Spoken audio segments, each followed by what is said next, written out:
Welcome to Jagadish maths group YouTube channel. One of the most important topic cover చేద్దామండి ఈరోజు, boat and streams. దీనిలోకి వెళ్ళి any exam 2 to 3 marks weightage ఉంటుంది. చాలా అంటే చాలా ఈజీ కాన్సెప్ట్ అండి ఇది. Boat and stream. బోట్ అంటే పడవ మరియు ప్రవాహం. బోట్ అండ్ స్ట్రీమ్లో బోట్ అంటే మనకు తెలుసుగా అండి. అంటే ఎగ్జాంపుల్, ఇది ఒక నది, దీంట్లో చిన్న పడవ వెళ్తుందండి. అంటే ఇక్కడ ఏముంటుంది, ఆ నది అంటేనే ప్రవాహం అనేది ఎలా ఉంటుందండి అంటే ప్రవాహ దిశలో, అంటే నది వెళ్ళే మార్గంలో పడవ వెళ్తే, అంటే ఈ ప్రవాహ దిశలో వెళ్తే దాన్ని మనము డౌన్ స్ట్రీమ్ లేదా తెలుగులో అయితే ప్రవాహ దిశలో, నది ప్రవాహ దిశలో ఒక పడవ వెళ్తుంది అంటారు. అదే పడవ, ఇదే పడవ ప్రవాహం ఇలా వెళ్తుందండి. అంటే పడవ అనేది ప్రవాహ వ్యతిరేక దిశలో ఉంటుంది. అంటే ఇక్కడి నుంచి పడవ అనేది ప్రవాహానికి వ్యతిరేక దిశలో వెళ్తుంది.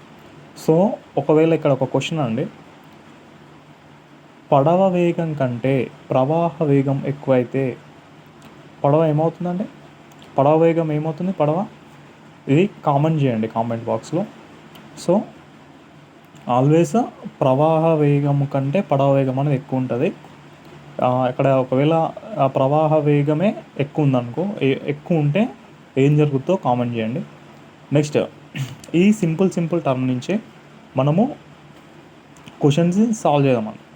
సో ఇక్కడ స్ట్రీమ్ అంటే ప్రవాహం అన్నాం, డౌన్ స్ట్రీమ్ అంటే ఒకవేళ పడవ ప్రవాహ దిశలో వెళ్తే దాన్ని డౌన్ స్ట్రీమ్ అని, ప్రవాహానికి వ్యతిరేక దిశలో వెళ్తే అప్ స్ట్రీమ్ అని.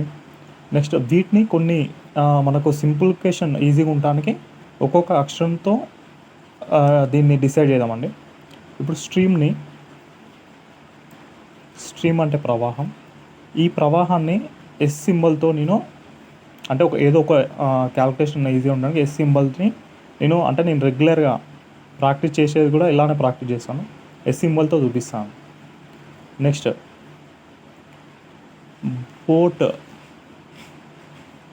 బోట్ స్పీడ్, అది ప్రవాహ దిశలో కావచ్చు, ప్రవాహ వ్యతిరేక దిశలో కావచ్చు. దేంతో చూద్దామండి? బీతో చూపిద్దాం.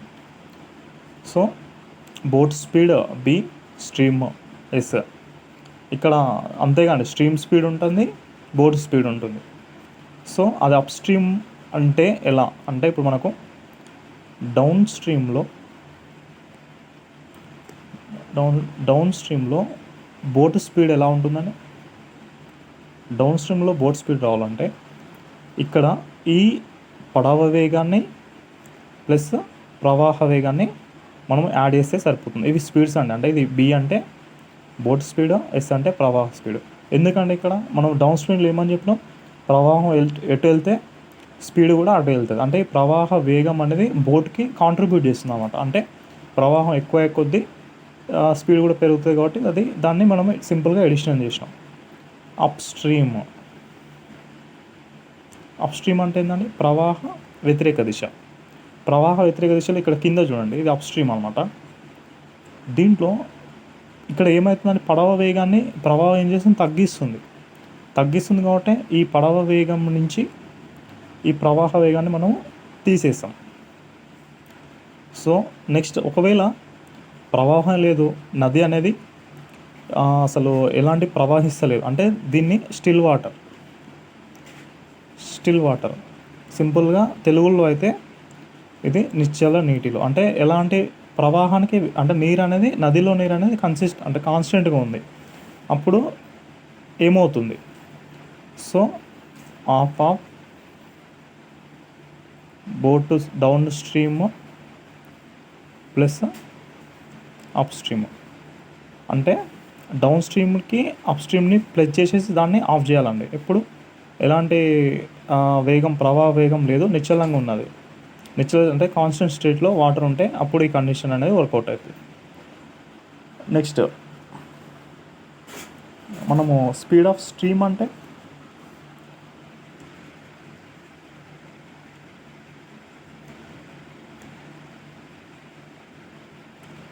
ఒకవేళ ఓన్లీ ప్రవాహ వేగం అంటే ఏంటండి, half of down stream minus up stream. ఎందుకు ఇలా నిశ్చల స్థితిలో అయితే ప్లస్ని మరియు స్ట్రీముకు అంటే up stream speed of stream ప్రవాహం యొక్క వేగాన్ని ఎందుకు మైనస్ చేస్తున్నాము అంటే ఎప్పుడైనా అప్ స్ట్రీమ్ కంటే డౌన్ స్ట్రీమ్ స్పీడ్ ఎక్కువ ఉంటుంది. సో వీటన్నిటిని అంటే ప్రవాహ దిశకు ప్రవాహ వ్యతిరేక దిశకు అంటే ప్రవాహ దిశలోంచి వ్యతిరేక దిశల్ని తీసేసి దాన్ని ఆఫ్ చేసే వచ్చేది స్పీడ్ ఆఫ్ స్ట్రీమ్. ఓకే, దీనికి ఎగ్జాంపుల్ కాన్సెప్ట్ ఎగ్జాంపుల్ కొన్ని చూద్దాము. నెక్స్ట్ ఇందులో అప్ స్ట్రీమ్కి కొన్ని పాయింట్స్ ఉంటాయండి.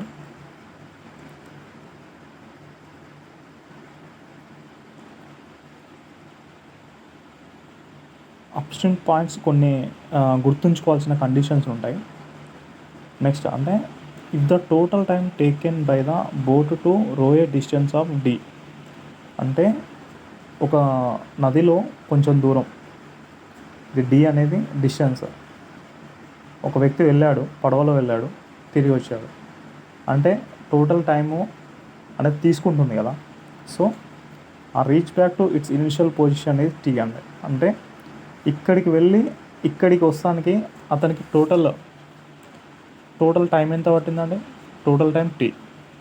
ఈ టోటల్ టైం అంటే ఒక వ్యక్తి అంటే ఒకసారి డౌన్ స్ట్రీమ్లో వెళ్ళిండు, మళ్ళీ తిరిగి వచ్చినంటే వచ్చేటప్పుడు ఖచ్చితంగా అతడు అప్ స్ట్రీమ్లో రావాలి. అంటే ప్రవాహ దిశలో వెళ్ళిండు, మళ్ళీ తిరిగి వచ్చేటప్పుడు ప్రవాహ దిశ మారుతుందా, మారదు, అప్ స్ట్రీమ్లో రావాలి. కాబట్టి దీనికి పట్టిన టోటల్ టైంని టీ అనుకుంటున్నాను. మనకి ఇంతకుముందు డిస్కస్ చేసాము, బి అంటే బోట్ స్పీడ్, ఎస్ అంటే స్ట్రీమ్ అని. ఈ కండిషన్లో అంటే ఇక్కడ టోటల్ టైం అయినా అడుగుతాడు, మనకు టోటల్ డిస్టెన్స్ అని అడుగుతాడండి, టోటల్ టైం అయినా అడుగుతాడు, బోట్ స్ట్రీమ్ అడుగుతాడు, అప్ స్ట్రీమ్ అయినా అడుగుతాడు. సో మనకు డిస్టెన్స్ కావాలనుకుంటే టీ అంటే పొయ్యి రావడానికి పట్టిన టైము, పడవ వేగాన్ని స్క్వేర్ చేసి ప్రవాహ వేగాన్ని స్క్వేర్ చేసి డివిజిబుల్ బై పడవ వేగానికి ఇంటూ 2 వేస్తే సరిపోతుంది. నెక్స్ట్ దీని ఎగ్జాంపుల్ ప్రాబ్లం డిస్కస్ చేద్దామండి. దీని మీద